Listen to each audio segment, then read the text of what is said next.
quiet seaside town, an evil laid to rest centuries ago, has risen.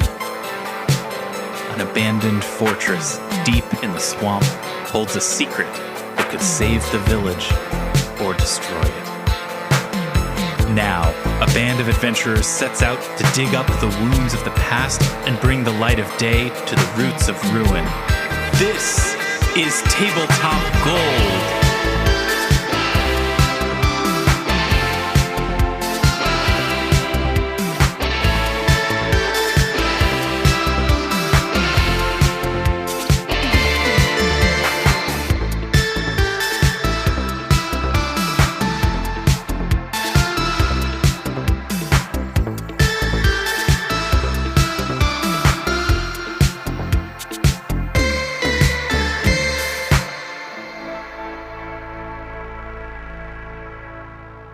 Hello, friends, and welcome to Tabletop Gold, episode 92.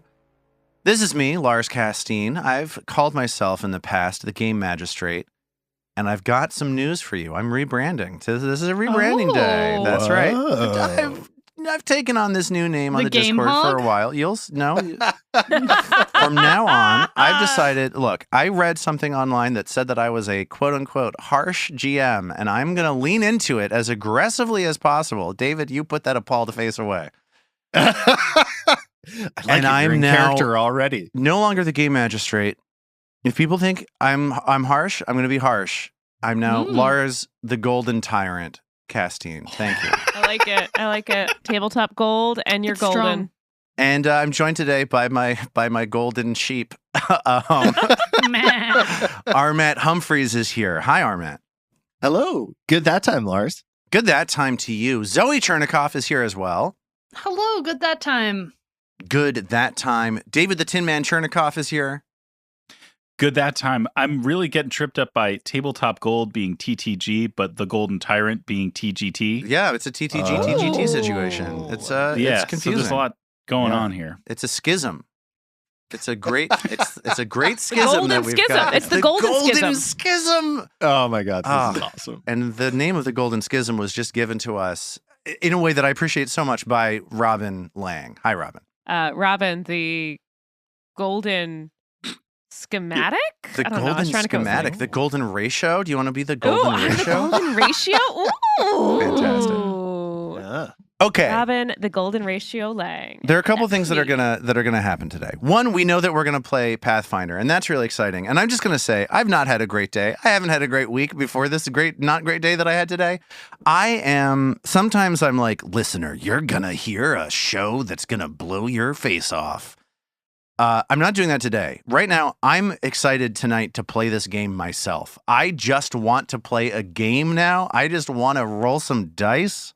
I just want to have some fun. And I'm looking forward to this tonight for me, not for you, listener. But you know what is for you is what David's about to talk to us about right now. It's Hog Madness, Week 3, the Final Four. Can you believe it? No, that's great, Lars. Thank you so much for that intro, thanks. which got progressively less enthusiastic.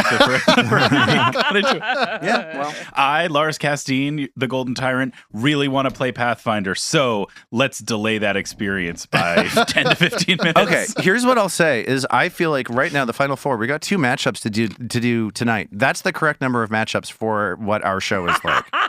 And so I have been looking forward to tonight and to our recording for next week's show since March began, because I feel like we're really going to have the time to dig into it like a hog digging into a proverbial slop thing or whatever. Was that a good pun? Did I really do it? wallow in it? Yes. Perfect. Yeah, like a hog digging into a proverbial slop thing was the last cut from the idiom bracket before. That's too bad. Before the show.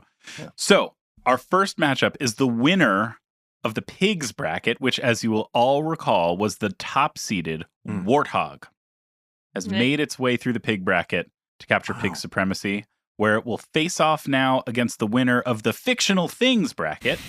Mm. An esoteric matchup for the ages. Terry Pratchett's Hogfather, once again the 20th book in the ring cycle. I don't. Anyway. That's right. In Whatever it is. Wagner's ring cycle. There's a lot of Sturm and Drang Yeah. of the Hogfather. Ist der Nibelungenlied?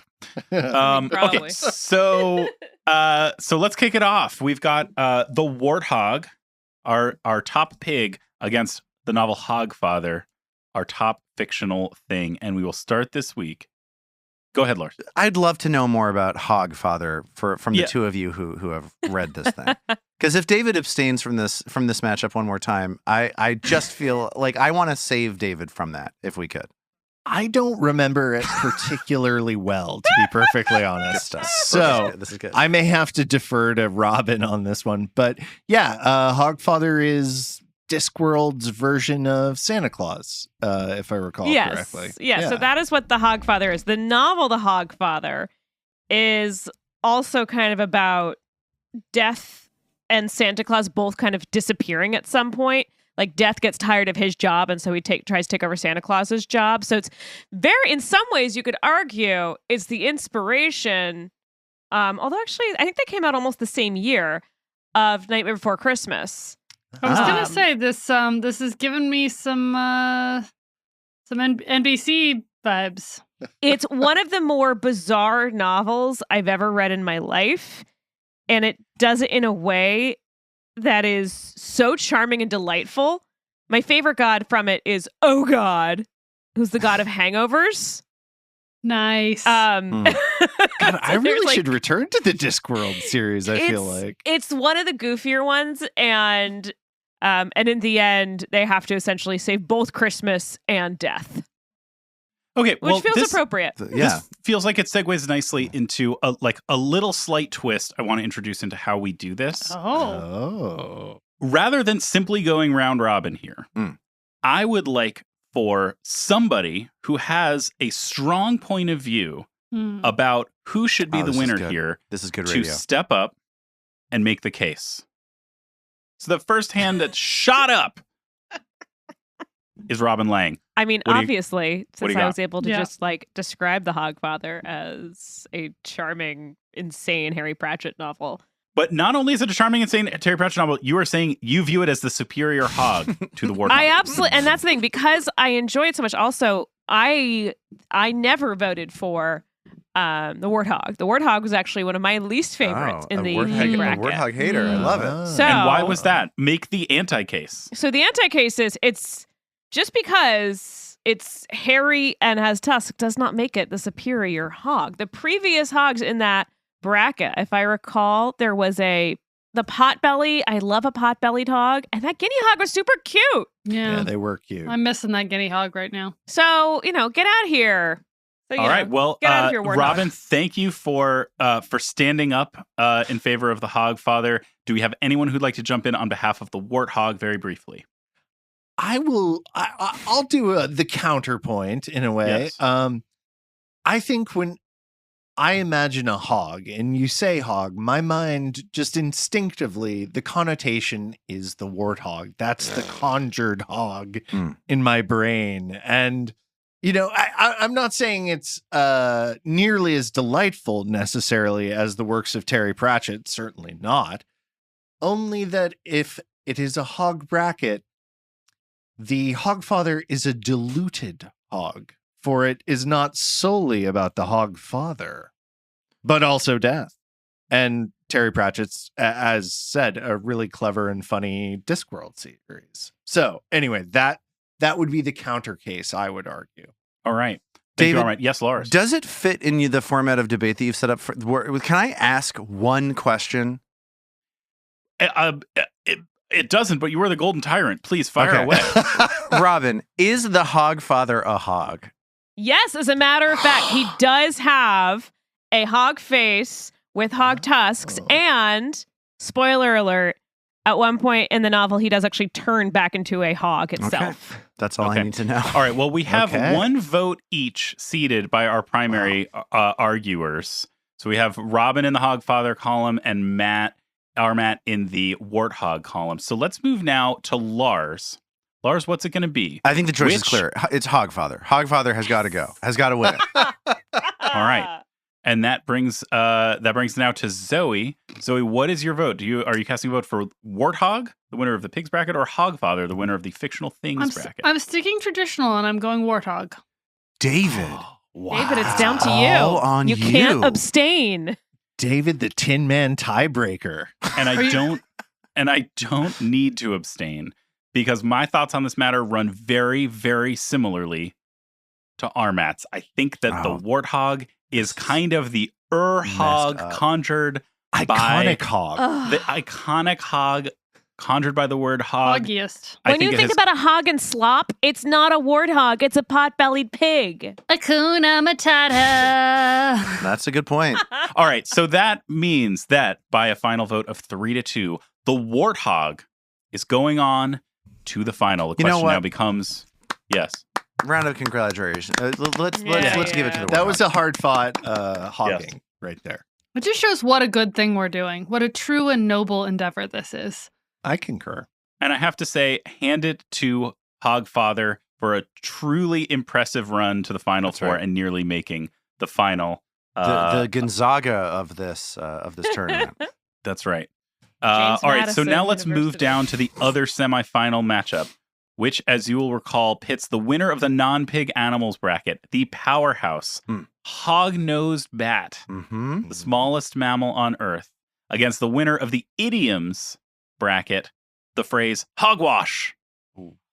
And so just as we did a moment ago, somebody, any of the four of you with a strong inclination as to who the winner should be between the hog-nosed bat and hogwash, please stand forth. Zoe, what you got? I would argue there are two key things that make a hog. A cute snub nose that is round and upright, and a curly tail. Neither of these items has a curly tail, but one of them has a cute snub nose and an adorable tiny physique that warms your heart. And what is a hog bracket if not an exercise in warming all of humanity's heart? That's true. That's what we've been trying to do all month long. Is just warm a couple of hearts out there. And that's the kind of cogent analysis that a legal degree will deliver to you. Now that I've given it, I feel like it was an outtake from Clueless when they have Cher do the debates in class. But here we are. Talking about the Haitians. Yeah. Absolutely. All right. So that is a cogent, succinct argument for why the hog-nosed bat should be deemed superior to hogwash. Do we have anyone who will stand? Sure, I'll be the hogwash? devil's advocate here. Hogwash is one of those phrases that's like very English sounding, and I don't like it. Thank you. Sabotage. I've ceded my time. I cede the remainder of my time, please. my format has been sabotaged by a malign actor. I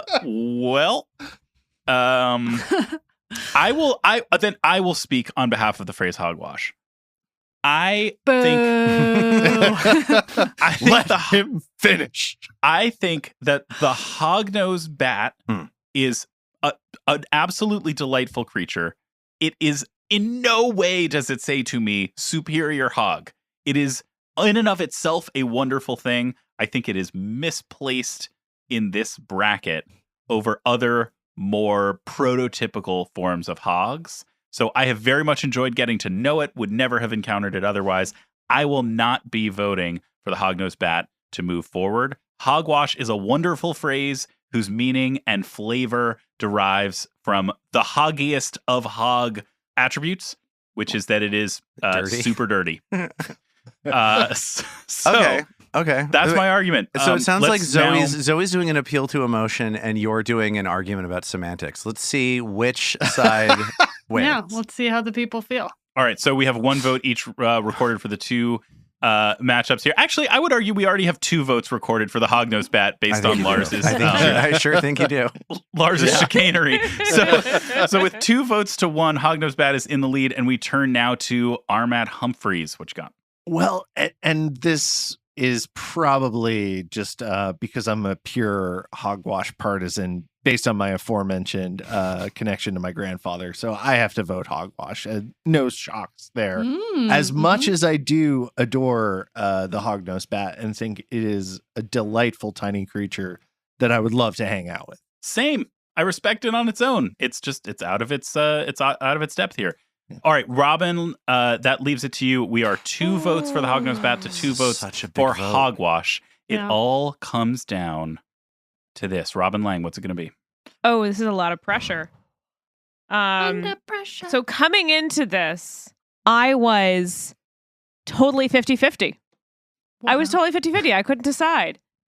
But one debater did help me change my mind.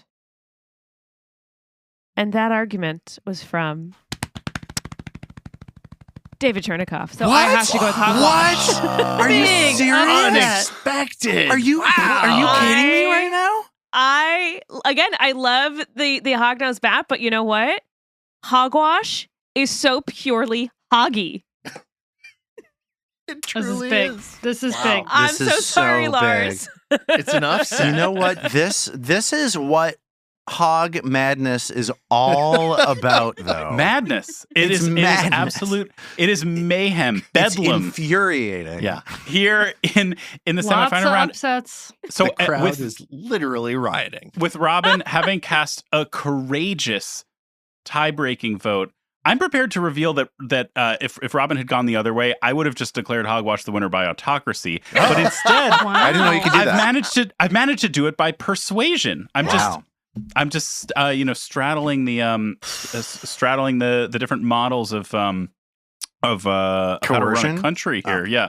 All right. So what an incredible moment! What an incredible vote! And Wild. Hogwash with the huge semifinal Ooh. upset victory over Hognose Bat, and that sets us up for a classic final for the ages. Next week, we decide Hog Madness as the number 1 overall seed. Warthog, the winner of the pigs bracket, takes on the phrase Hogwash for all of the dirt. Yeah, what are we competing Slop. for All again? the slop. All For the all the slop. slop. Yeah. Okay. We're competing All for the slop. title of superior truffles? hog. I think $2,000, right?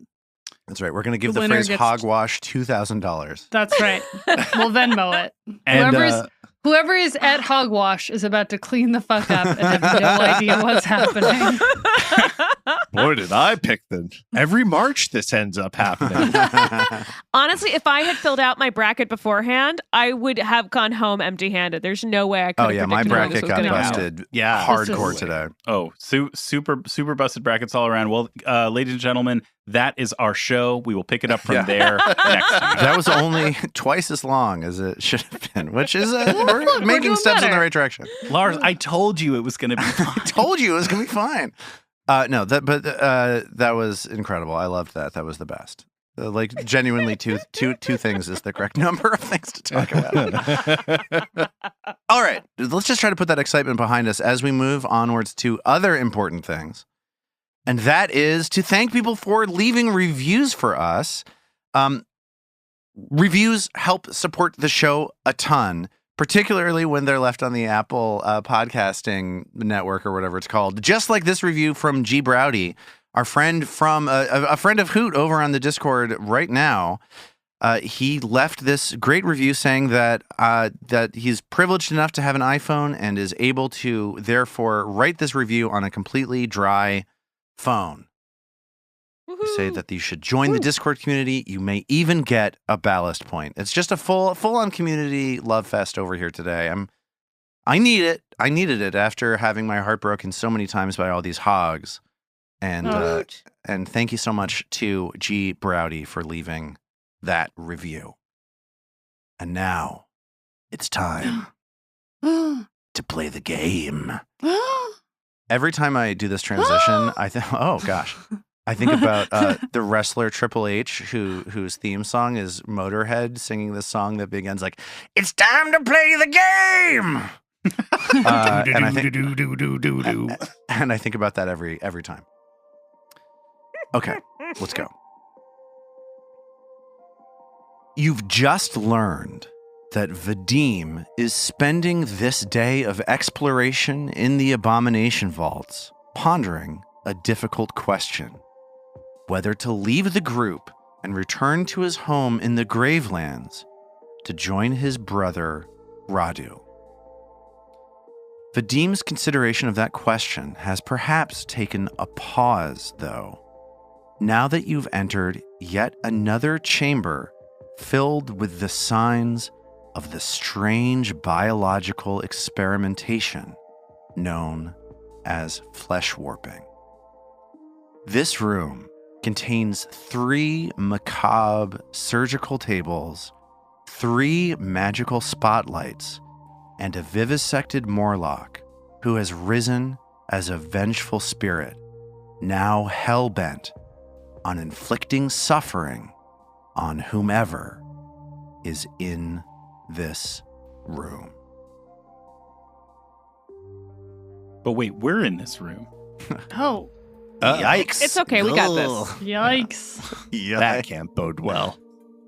The last thing that I described happening in this room is that this Morlock turned into a vengeful spirit, as I said, rose up out of the body of this Morlock and shrunk away from this spotlight, coursing down on the table. Immediately after that happens, you get the chance to feast your eyes upon this strange, ghostly creature, and you are all subjected to its frightful presence. And I need all of you to make a will save that I've just put into chat. Oh, no. Okay, how did everybody do? Let's start with Vadim. Vadim is having a difficult day. This ghostly presence surges out of this body. How does Vadim do on this will save? He got a 13 on the die for a 25. Okay, that's a success, meaning that Vadim is shaken by this and will start this combat at frightened 1. But not stirred. Not stirred. Oh, wow. Even on a success. Even That's on awesome. a success. How did Mag do? Not great, Bob. That's a 3 on the die for a 14. Oh, excuse me, 3 on the die for a 13. Okay, well, the good news is that you didn't critically fail. You did fail, though, meaning that Mag is very badly frightened by this. This is a frightened... Mag is now frightened 2. Mag is having trouble controlling her body now. How did Trill do? And I'll say Mag was 1 away from a critical failure. That 3 on the die for a 14 was actually Trill's 3 on a die for 14, so that didn't go so well either. Oof. Well, that means that Trill is also frightened 2. And how did Ao do? Okay, a 15 on the die for a 26. Okay, so that's a success. So Ao and Vadim are both a little bit frightened. Mag and Trill more so, as you see this ghostly form hovering in front of you. And it is at that moment that I'm going to ask all of you to please roll for initiative. Yeah. Roll for initiative. Let's see how everybody did on initiative. Starting with Armat, how did Vadim do as you see this ghost pour out of this Morlock's body? Weirdly enough, Vadim did great. I got a 20 on the die for a 29 initiative. Wow. Yeah. All lucky right. Roll. Big roll from Vadim. How did Zoe? How did Ao do? When it matters least, she also did great. Got a 19 on the die for a 29 as well. Okay, so Ao and Vadim, it makes sense. They're the ones checking out the body of this Morlock. They are first off the starting blocks. Least frightened, most prepared, most ready to defend themselves. How did David? David, how did Mag do? It's a 23 for Mag, which is actually a good roll as well, 15. So frightened and ready. And how did Trill do? You know how I've asked you for new dice a couple times because I keep rolling 3s? Yeah, it's a virtual program. I've been racking my brain every day. I've been doing that meme so if where it's a I write virtual program, yes. Why do I keep rolling 3s? I don't know. Problem's probably with you. No? Yep, Was that that's helpful? a good way to look So at it. 12 out of 14. Did that make you feel better? No? No, it didn't. Not at all. Well, I don't think it actually matters all that much because this No. vengeful spirit rolled a critical success on their stealth initiative roll. Woof. And they've got a 37, meaning that it's going to be them and you. So however you guys, if you want to delay, however you want to rearrange this battle order, that's fine by me. With that, it is now my turn as I get all of my frustrations about my life out on my friends. Nice. I mean, I guess in some ways this is a good thing. This is good. Mag is looking at this glowing green apparition of an angry Morlock. And as she looks at it, it just sort of zips over to her and whoosh, whisks its finger out towards her and slashes with its ghostly hand through her body. This is an attack called a Vile Touch. I rolled a 24 to hit. And a 24 will hit. Yeah. Connects. Really? Why is your armor class so low? Is it because you're frightened? I was Frightened, just thinking right? the It's because same you're frightened. thing. Okay. And this is bad. Okay. First, you're going to take some negative damage as undead energy washes over you. This is not a bad damage roll for you. I rolled a 1 and a 2. So this is 11 Lars? points of damage. Yes. Does Vadim have a reaction? Yes. I believe Vadim has a reaction. The way that I narrated it, I think it makes sense that Vadim saw this thing. He got frightened, not too frightened. He rolled really high on his initiative. He saw the thing. He was right there. If anybody has a reaction, I think it's Vadim and Ao. Cool. I would love to use that reaction now to glimpse that. Okay, so Glimpse of Redemption at level And 6 means that we're going to reduce this. This ghost is going to pass that through. So that means that Mag is only going to take 3 points of damage from that. However, this ghost seems to be getting a little bit stronger as it reaches into Mag's body. And Mag feels a whisper in her mind as it reaches inside of her.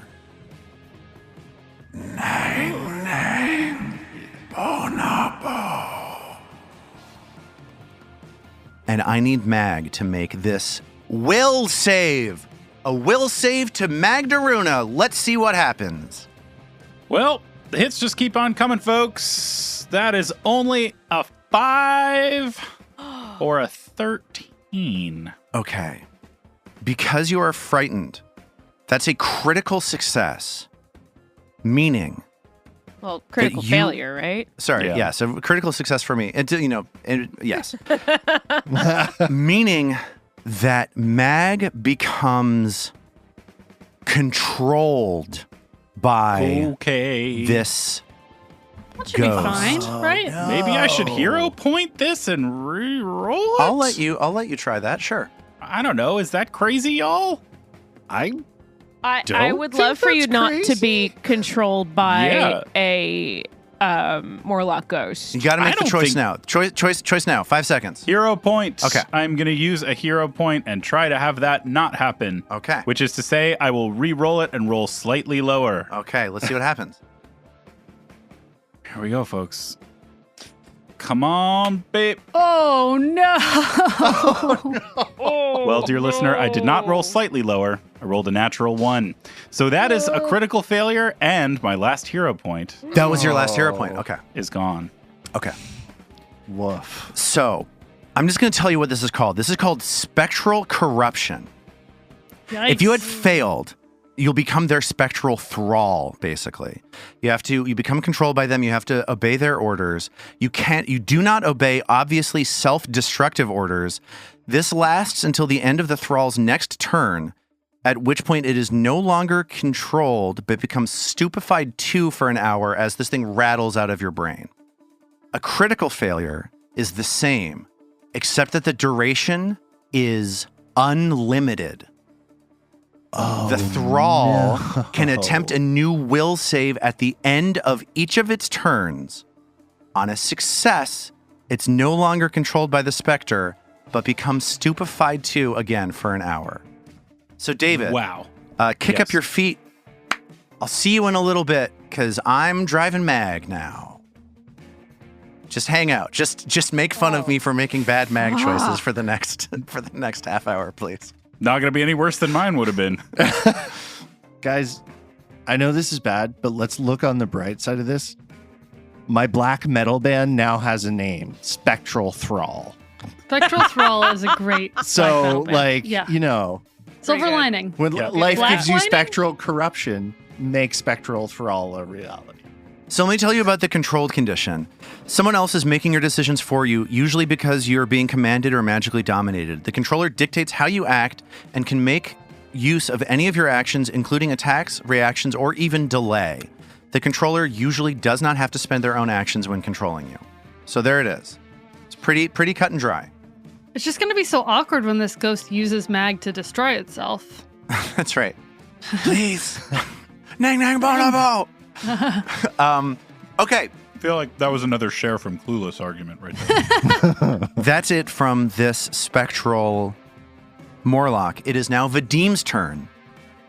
Yeah, I was just trying to see if I could do anything to like grab or control Mag so that but I don't think I have anything, unfortunately.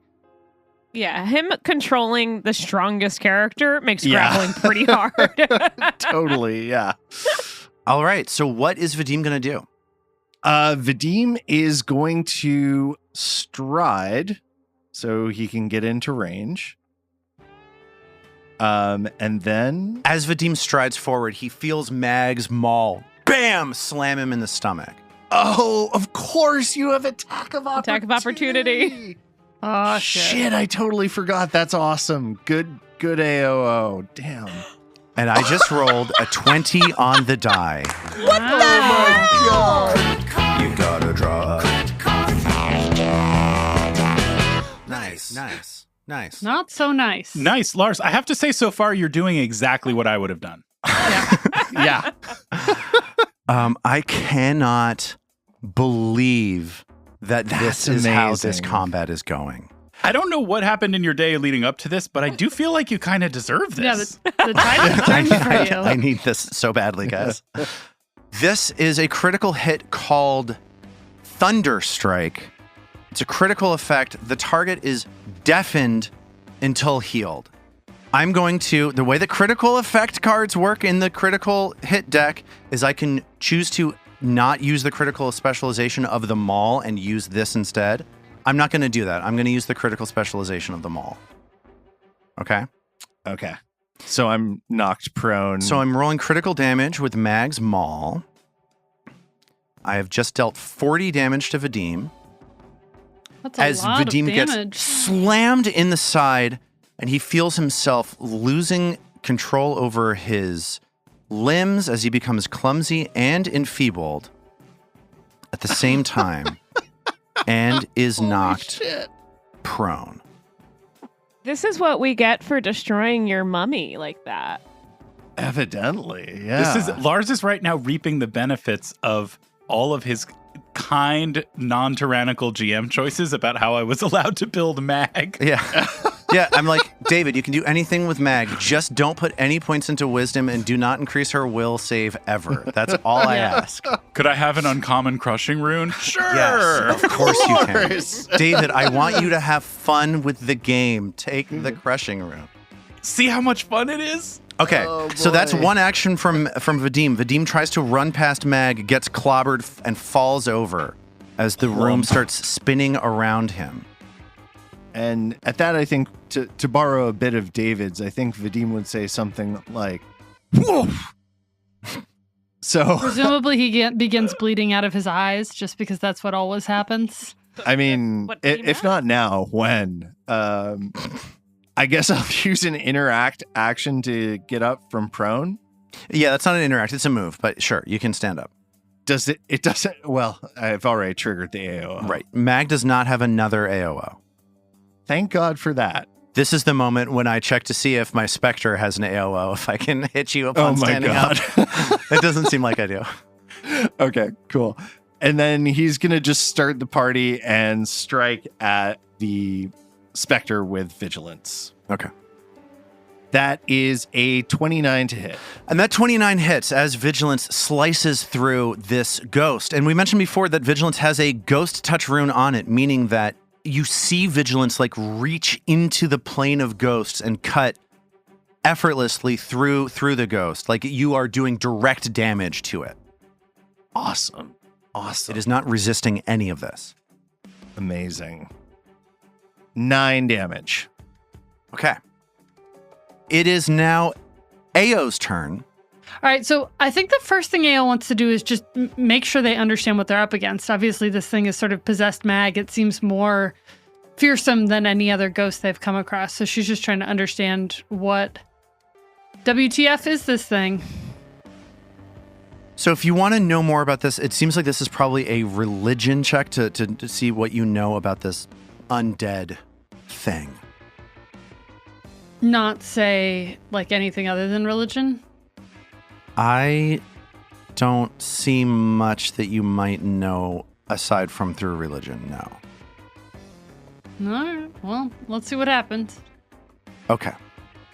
So Ao takes a look at this Giddy up, everyone. at this ghost and sees that it has possessed Mag's body. And she believes that this ghost, this ghostly creature floating in front of you, will become stronger if it gets into this light shining on the tables. Odd, since it moved away from the light itself. Well, it's a Morlock ghost, right? So this seems wrong to me, and it seems to me like given how things are going, I've critically failed. In any event, Ao, as she always does in these situations where she doesn't pause to think, goes, I think we have to keep it out of the light, and maybe it'll leave Mag alone? I don't know. And she fires off an arrow at it, sort of in a panic. It's a 21. And that's gonna miss. As you try to shoot past Vadim, that arrow clatters on the floor behind this spirit. Things are going well. And with that, she pulls out a scroll. As Ao pulls this scroll out, Mag, green energy pouring out of her face, whispers to Vadim. Nang, nang, bo, na, bo. Well, that sounds like Mag. Pulls her Good morning, Mag. pulls her hammer straight up in the air and brings it right down on top of Vadim. That is a 22 to hit. Oof, that will just miss. And the reason why that missed is that Mag's body is still frightened by the when the ghost appeared. You. Thank God. So something of Mag's consciousness is still unnerved enough that misses, and Mag reaches back and swings again at Vadim. Wow. This is really brutal. This Nice. is amazing. Holy shit. This crit that I just drew is called Bell Ringer, as Mag's second attack collides with Vadim's head and knocks him so badly he becomes sickened 2 and stupefied 2. Yikes. Yikes. Oh, so there are good crit cards in the crit card deck. Interesting. And as that happens, she does 22 points of damage to Vadim. And knocks him down again. Knocks him back over. Yeah. And with that, Mag swings a third time. I just cannot with this. That is a 21 to hit with that Holy minus crow. 10 multiple attack penalty. Mag is a powerhouse. We'll give her that. That will hit because I am Jesus. sickened and flat-footed. So here comes 10 more points of damage as Mag swings and connects with the Vadim twice. Brutally. And David, I assume for Mag's consciousness locked inside her body, this is not a good time. No. Mag is inside herself, is screaming, wrenching, trying to regain control of her body and unable to do so, and is just horrified at the damage that she's doing to her friend. Okay. And I think outwardly, not only are her eyes glowing green, but all the other parts of her that glow when she rages. Her magically repaired hand is glowing a green light. The braid in her hair is glowing green, and so her vision is filled with this sickening, otherworldly green light as she feels her body acting against her. And at the end of your turn, Mag is able to struggle to regain control of her body by making this will save that I just put into chat. We all know this isn't going to happen. That's not the way things are going for us. Certainly not thus far. Here goes, folks. Think good thoughts. It's a 12 on the die for a 20. Okay. That is a failure as Mag fails to regain control of her body. Because you used up all my 20s. That's right. That's how You took them, you asshole. That's how probability works. At the end of her turn, Mag is now less frightened, making her both more dangerous on her next turn and also more likely to save out of this control. After she kills us. It is now Trill's turn. Okay, I have a plan, guys. Awesome. So, Trill is going to, tears in her eyes, watching what's happening, start off with Inspire Courage. Can she keep Mag out of the Inspire Courage? I think so. I think it makes sense Yeah. that Mag is not in control of her own body. I'd say that I'll do you one better. I'll say that if Mag gets control of her body during the duration of this Inspire Courage, she'll get it then. She's not going to get it while she's being controlled by this specter. Okay. So, Trill's going to use Lingering Comp and Inspire Courage, trying to help the other two feel courageous against these odds now. Ugh, and that's a failure on the Lingering Comp. Okay. So it's just one round. And no focus point Right. burned. Don't lose the focus point, so that's good. Don't silver lining us, asshole. And now that she's hopefully got just a little bit more oomph while being frightened, Trill's going to look at Mag and say, "I'm sorry,"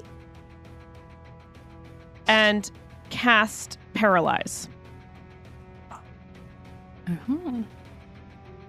Hoping to incapacitate her friend so that she can't. You're targeting Mag with the Paralyze. Yes. Wow. So I got to roll this will save. Yeah. This fight is wild. Holy crap. I didn't have this on my bingo card. I'm flabbergasted. This is amazing. I mean, I just don't want Mag to hit anyone again. No, trust me, Vadim appreciates this. As Trill starts casting that spell, she sees Mag's hammer fly towards her as the attack of opportunity Oh, targets no. now. Wait, she Trill. doesn't get one a round? She gets one per person? I don't know how attack of opportunity. Her turn just on went. her turn, she gets So her attack reaction of opportunity, even if I cast a spell and don't move, the attack of opportunity still hits? Spells have with somatic components have the interact trait. So you're So this is, I think, just an important point of order. Yeah. Having come from D&D before. Yeah. Attack of opportunity had to do entirely with movement or getting up. If you stayed in the same place, that would not have triggered an attack of opportunity. Yeah. And so this is so different to me. Okay. Well, Let's see what happens. And I Roll meant a one, it has motherfucker. it has the manipulate trait is what I was trying to say. Here goes. An attack against Trill with Mag's hammer. Oh, Because that Trill just- is frightened. Sorry, go ahead. Yeah, because Trill is frightened. It just hits. But the good news is that is not a critical hit, because if it were, instead of just taking 18 damage from Mag's hammer, you would have had that spell interrupted and you would have lost the spell slot. Ooh. Yeah, it would have sucked. So the spell gets to go off, and Mag gets to make this will save to see if Trill paralyzes her. Oh, for the love. That's a 17 on the die for a 26. And Mag succeeds. Oh, this is going Damn it, so Mag. bad. And what Shakes what does off. the success mean, God. Trill? So the target is still stunned 1. Okay, that's not nothing, meaning that Mag has one fewer action next turn to use to attack her friends. So that's Trill's 3 actions. 1 for the Inspire Courage and 2 for the Paralyze. It didn't work. Another combat with a devastating first round for our heroes. Truly devastating. This one might be a new high The water one where mark. we all fell over was sort of humiliating, but this is a different kind of devastating. Yeah, that I is. I can't believe that Mag passed that will save. I know. Just shocking. Like, I mean, sorry, David, but No, it's He's been failing all the other ones that would have been helpful to pass. yeah, you failed the one that would have gotten you out of it. I almost sort of in a fit of pessimism declared that I was about to, but I'm trying to work on that in real life. The doomsaying. Aw. So, but unfortunately, it's because I'm always right. So The Cassandra curse you yeah. have. that's me. And no one will listen though. Nobody listens to Mag. It's the beginning of round 2, and the tactical situation here is nasty because a lot of people are right next to Mag, and Mag has lost control of her body. You're sandwiched between these 3 surgical tables with these 3 spotlights pouring down on them. Ao is a short distance away, but the rest of our combatants, Vadim, Mag, Trill, and this spectral Morlock, are right in the middle of this room. For its first action, this Morlock is going to whisper again and then extend its fingers in a flash towards Vadim.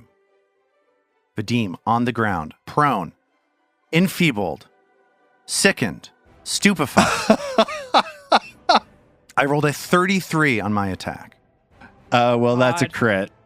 Okay. You have Oh. critted with every attack you've gone after me with this Both this session. thing and Mag, which Yes. you're killing us with, are beasts. It's amazing. Vadim is going to take 30 points of damage. That drops him to 0, and I think because it's a critical hit, he just dies?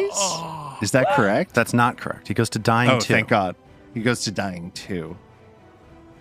So Vadim falls to the ground and is now dying 2.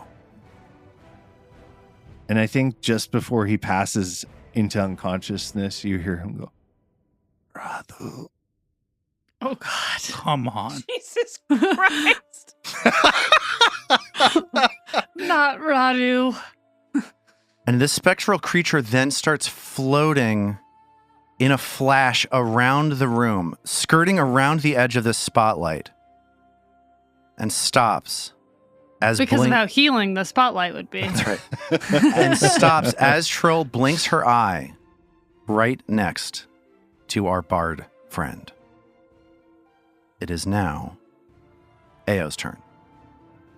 I think Ao is feeling panicked. She's looked over at Vadim, but I think she's feeling like she's got to try and do some damage on this thing, or else they're just totally like, she has this wand out. I think she's sort of not thinking clearly, and so the idea of like helping Vadim is sort of far enough back in her mind, and she doesn't have like soothe out and ready. So she just hurls It's a level 3 magic missile scroll, and she just blasts all 3 magic missiles at this thing. So, level 3 magic missile, 3 actions. That means that 6 darts of energy fly out through the room and will unerringly touch this ghost. 26 points of damage, I believe. Okay, that is a big strike against this ghost as it is peppered with 26 points of force damage, and that is, of course, going to be a hero point for That's nice. I'll come out of this undamaged with 3 hero points, and everyone else will be dead. I'll feel so good about it. You. That's how you win the game. That's right. That's it. This is my move. It's now Mag's turn. And Mag With has... my fur. And Trill has once again ended her turn next to a combatant. Unfortunately, this time, that combatant is Mag. So, first things first, Mag is going to swing at Trill. The 29 to hit. That hits. Trill gets hit for 21 points of damage from Mag's maul. And then Mag is going to swing a second time against Trill. The maul flies towards Trill, this time with a 16 to hit. That misses, thankfully. And the Morlock ghost murmurs, "Bonobo!" Yeah, same to you. And Mag takes a step away from Trill to put a little bit of distance between herself and the rest of the combatants here. It is now Trill's turn. Can I get my will save first? I'm sorry, yes, of course. At the end of Mag's turn, you will get a will save, of course. And you know what? I cheated because I was stunned, so I did not move away. I just swung twice right. and ended my turn. Well, good. That way you can hit Troll next time, too. Cool. So yes, at the end of Mag's turn, it is now time for this will save. Here goes, folks. Get another one of those 17s. That is an 18 on the die right. for a Oh my 27. Maybe the biggest roll of this game. Meaning that Mag shakes off this spectral domination, the spectral corruption. At the end of her turn, she is no longer frightened. She is no longer controlled, but she is stupefied too, as her brain is still foggy with the fell taint of this spectral Morlock. And as she finally fights off the spectral control of this specter, the green light dissipates from her eyes and the glow around her body, and she lets out a strangled, horrified yelp. And even as she's still in the grip of combat, tears begin streaming down her face. It is now Trill's turn.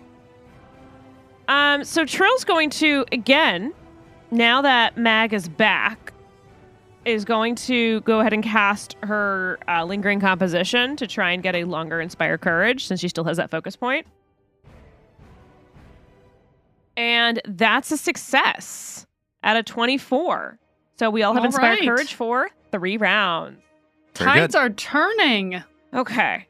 And as Trill starts to feel a little braver and sees that her friend is no longer glowing green, she averts her gaze over to this specter and places her hand on the brooch on her chest. And with that, calls up the power of Asephna Menemes. Yes. Oh, And awesome. casts Bring it. Disrupt Undead. please let's disrupt this undead. Trill casting a spell going toe-to-toe with the Spectre. As the Let's Spectre see. needs to make a fortitude save. Stop it. You fucking stop it. Get out of here. And Mr. I roll Golden a 20 on the die, meaning that I take no damage as this ghost shrugs off this blast of positive energy erupting from Asefna Menhemez's brooch. And that's kind of the sound that Shrill makes, just ah! The rage of everything she's felt in the last hour just pouring out in vain frustration. At the beginning of round 3, it's time for Vadim to make a recovery check. For those of you keeping score at home, Vadim is clumsy, enfeebled, sick, and stupefied, prone, flat-footed, dying, blinded, and unconscious. A poem for the ages. He's essentially a mushroom. Yes. Yes. Recovery check at the beginning of your turn. I need a flat check with a DC equal to 10 plus your current dying value. So, roll a d20. If you 12 or beat above, right? a 12 or above, your dying value will go down by 1. If you roll below a 12, but not a 2 or below, your dying value will increase by 1. If you roll a 20, your dying value, I'm doing this in the weirdest order, your dying value will go down by 2. Bep, bep, Yep, bep, bep, bep, bep. bep, bep. But what I'm trying to get to is if you roll a 2 or lower, your dying value will increase to 2. You will go to dying 4, which will kill Vadim. All right. Well, let's see what happens. Oh. 16. Okay.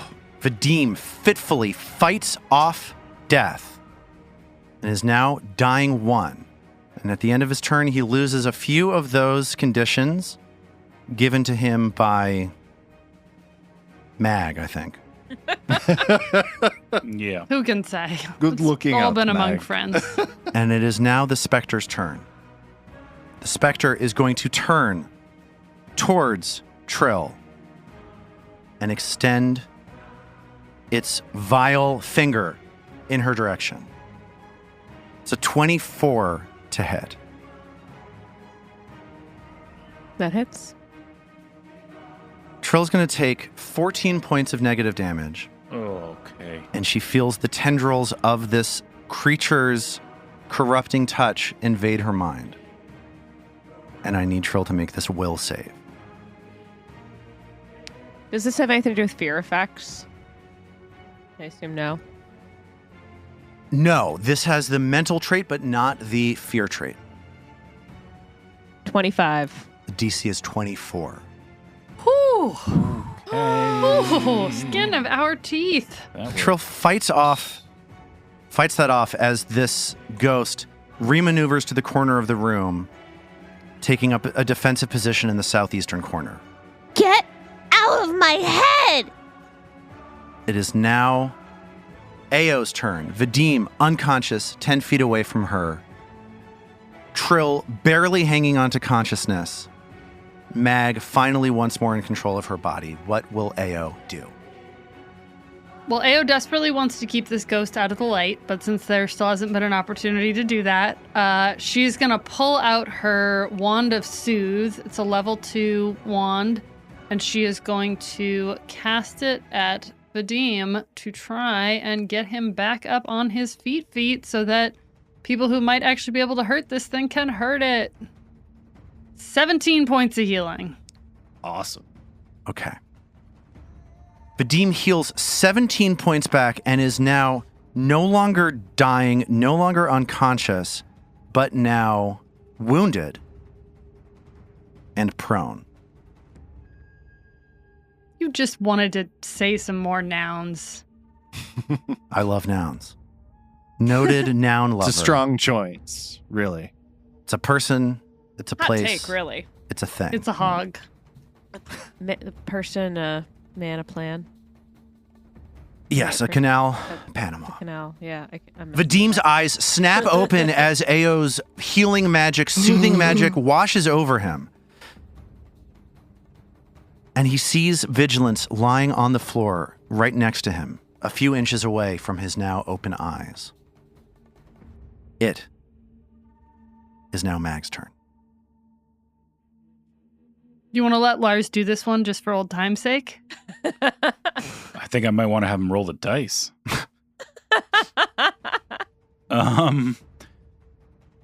Well, there's one thing that Mag is absolutely not doing right now, and that is raging, because the last thing Mag is ready for right now is giving in to any feeling that she lacks control. And even though she channels her rage expertly at this point, she didn't rage for any of the time that she was under the thrall of the Spectre. And she's certainly not starting now. Very quickly stepping out of game or rules question. Sure. Shoving. An incorporeal creature can't attempt strength-based checks against a physical creature or object, and likewise, a corporeal creature can't attempt strength-based checks against incorporeal creatures or objects. So you're saying there's a chance. Yeah, Okay, so I no can't. shoving, I no can't. grabbing, no tripping. I can't try to shove it. Can I? I can't knock it prone. I'd say that with your magical rune, I would say that is okay. But not with a normal knockdown. Okay. Yeah, because a normal knockdown asks you to make a trip attempt, which is a strength-based Which check. is an athletics check. Yeah. Yeah, exactly. All right. Mag also noticed the creature step around the light. And she also notices that it's gone not only away from the party and the combatants here, but also to a far corner of the room that's as far away from the light as possible. So Mag is going to move in pursuit of this thing and take up a position to prevent it from getting out of the room, to try to like herd it as best she can back toward the lights. Second action is going to be a maul strike against the Spectre. And that's a 31 to hit. That hits.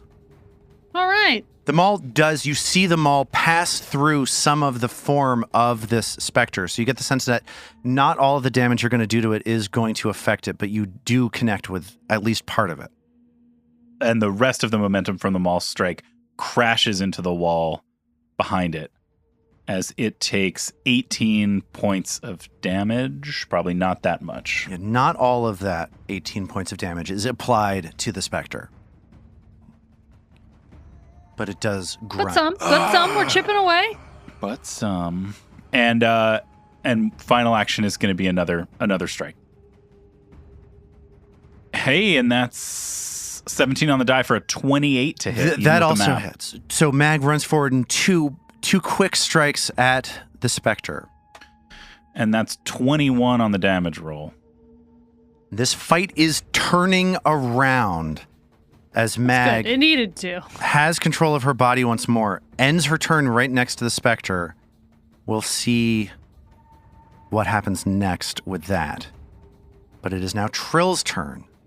Trill, badly injured, watches Mag attack twice. What will Trill do?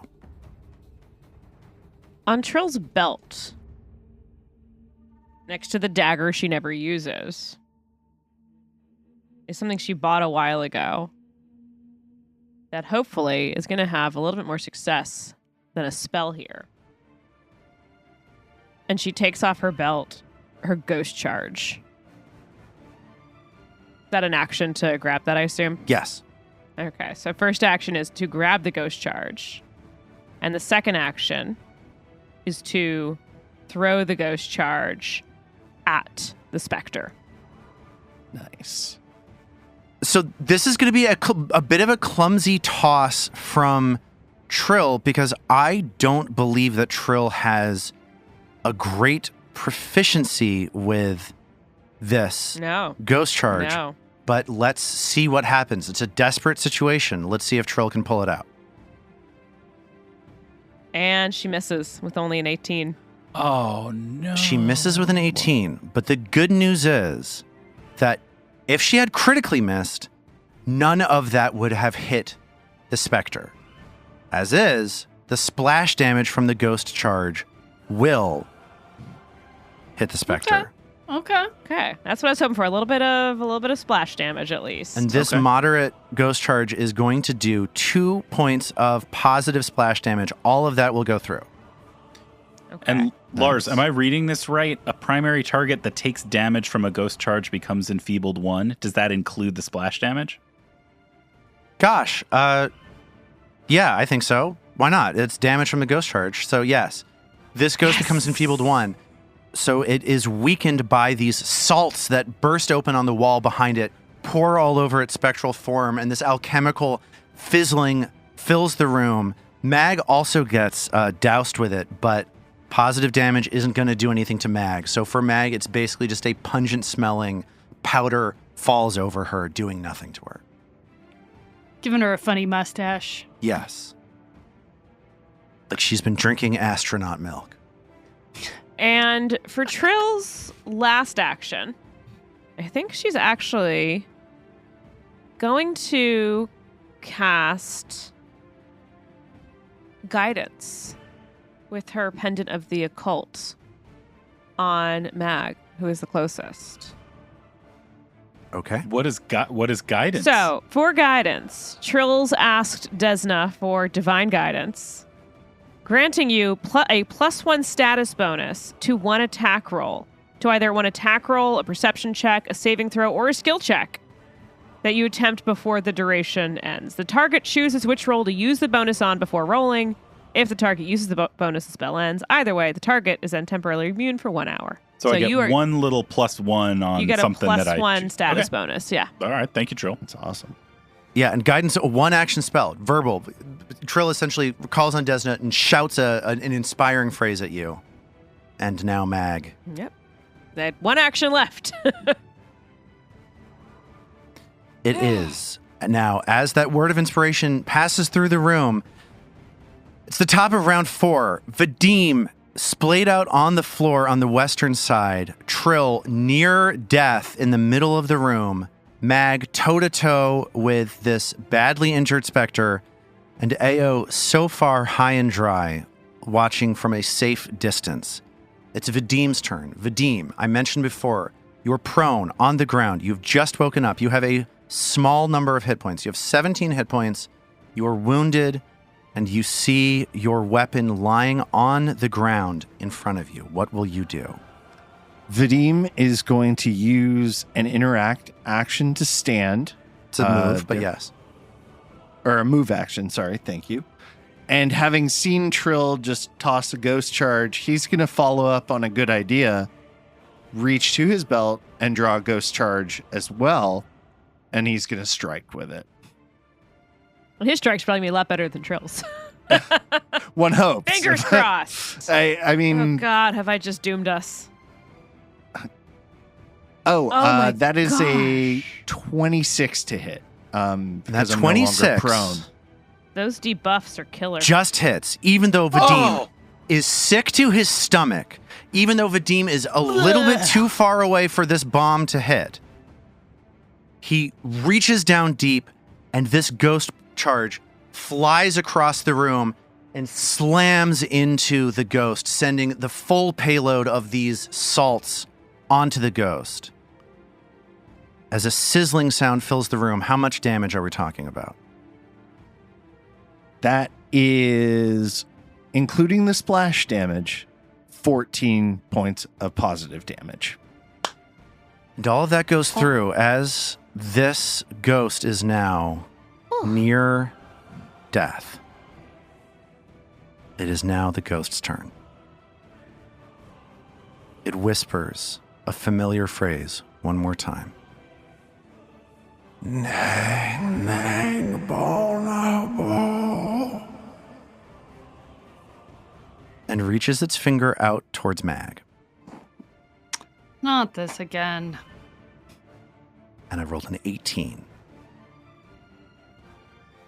That's a miss. Poof. Okay. Got one more shot as this creature is trying to cause as much pain as possible. Mission accomplished, honestly. Is it the creature or is it Lars? It reaches its finger out again at Mag. This one is a 29 to hit. And that hits. So Mag is going to take 11 points of negative damage. And she feels her mind once again invaded by the spectral corruption of this creature. And I need you to make a will save. Can we glimpse that, my friend? No, I am outside. You're out of range. Oh. Yeah. David, you Yes. could apply the +1 to this will save, I believe, from guidance. You can choose to do that. Ooh. Let's take a look. Guidance says +1 status bonus to an attack roll, perception check, saving throw, or skill check. And Well- I believe you just have to call it before you make the roll. This sounds like the one. You don't want to save it for the attack that I do against Trill when it gets to be your turn again? Nope. I'm going to burn all my resources so you don't get access to them when you repossess back. So Mag, stupefied, her brain is already weak. This is going to have to be a heck of a roll for her to retain control of her body. Before she does, she throws her maul out of reach. Okay. All right, so I will apply that +1. Here is the will save. 15 on the die. For it would have been a 23. Now it is a 24 That with that +1. just succeeds. Hey! Stop it! So that's a hero Oh my point for God. Trill. Oh my goodness. Oh, that's That's amazing. That 1 point of guidance. amazing. That's Huge. nuts. This is the best game. This Yeah, game it is is. so good. You would say that this round. That's all that the Spectre can do. It is now Ao's turn. Ao, I think, can sense that it's now or never. What are you going to do? Ao sees Vadim standing, starting to see the green glow out of Mag's eyes, and in manic haste fires off. Like the bam, bam, bam of the missiles worked, and she fires off 3 quick arrows from chompers, trying to hit this thing and see if she can get any damage through. So I just got 3 attack rolls from you. That first one, 25, only because of the Inspire Courage from Trill will that hit. The Oh. other 2 are misses. Okay. Hmm. That does 13 points of damage. That's maximum damage as this ghost takes 8 more points of damage as a lot of the arrow that Ao fires passes through harmlessly. Not enough. Not enough damage. And it is now Mag's turn. Mag, face to face with this screaming Morlock apparition. She looks behind her. She sees Vadim badly hurt, Trill badly hurt. What will she do? Ao, curiously untouched, as Ao, always. uninjured. Ao, busy with something else. Since her last attacks, Mag's eyes have been trained solely on this thing. There have been ghost bombs flying into her vision and clattering against the wall. There have been arrows flying in from her periphery and hitting this thing. And as all of this has been accumulating around her, she has just been staring in baleful agony at this thing that possessed her and thinking of nothing but hitting it again and again and again. It's going to be 3 strikes with the maul, just trying to bash it until it is not on this plane anymore. So 3 desperate arrow shots fire from across the room, followed by 3 desperate, like wild swings from the maul. Let's see how they do. The first is a 20 to hit. That misses. It's just a 4 on the die. Here comes the second. A 1 on the die. A fumble card because you fumbled hard. Okay. This fumble card is called on excuse my voice, is called on the receiving end. You deal damage to yourself instead of the target. Question. Would this be Mag being hit by a non-critical melee attack? Yes. Can I use a hero point on this? Yes.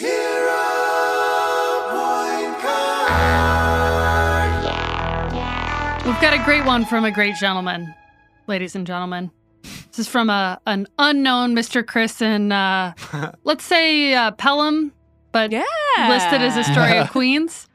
Once upon a time, Astoria, Queens. So Mag is the condition here is Mag is hit by a non-critical melee attack, and the enemy has not yet rolled damage. Okay, this is a weird edge case. I'm going to read this in the most charitable way possible as we move through this. As our golden tyrant, that is your that's right. right. So instead of trying to defend herself, Mag leans into this attack to exploit the weakness that she herself failed to capitalize on before. Anyways, we won't think too hard.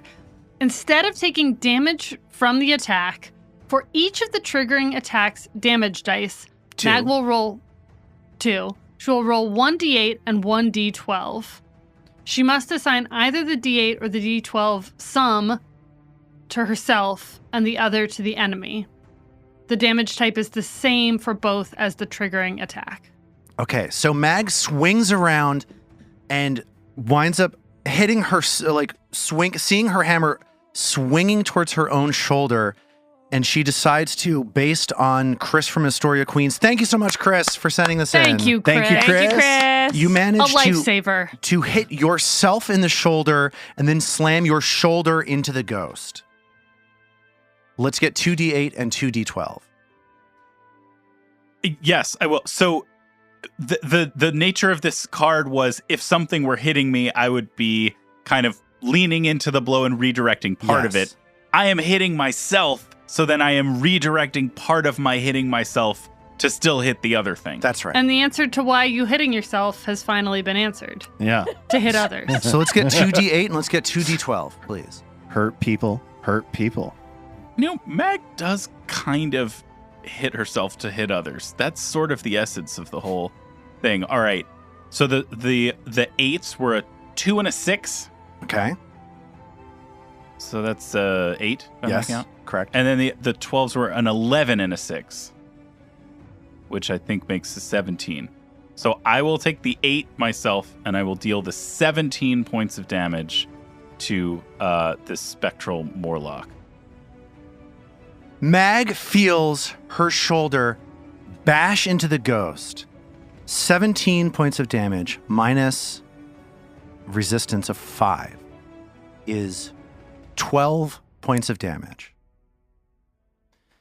Mag feels her shoulder get crunched by her hammer, crunched against the wall, as she hears one last scream from the Morlock.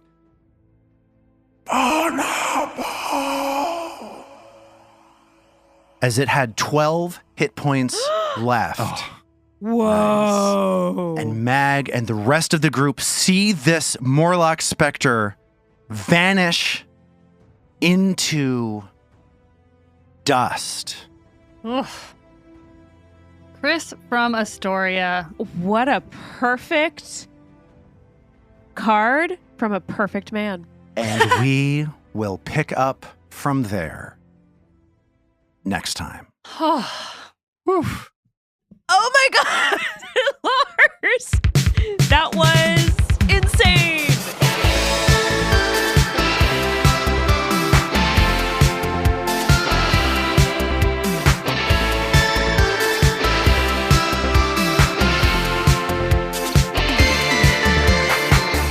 The Roots of Ruin is a Tabletop Gold production, produced under the Paizo Incorporated Community Use Policy. The Roots of Ruin uses trademarks and/or copyrights owned by Paizo Inc., used under Paizo's Community Use Policy. We are expressly prohibited from charging you to use or access this content. Paizo does not recognize, endorse, or sponsor this project in any way. Original characters and content are the property of Tabletop Gold. For more information about Paizo Inc. and Paizo products, visit paizo.com. We at Tabletop Gold would love to hear from you. Email us at letters@tabletopgold.com and find all our social links at tabletopgold.com.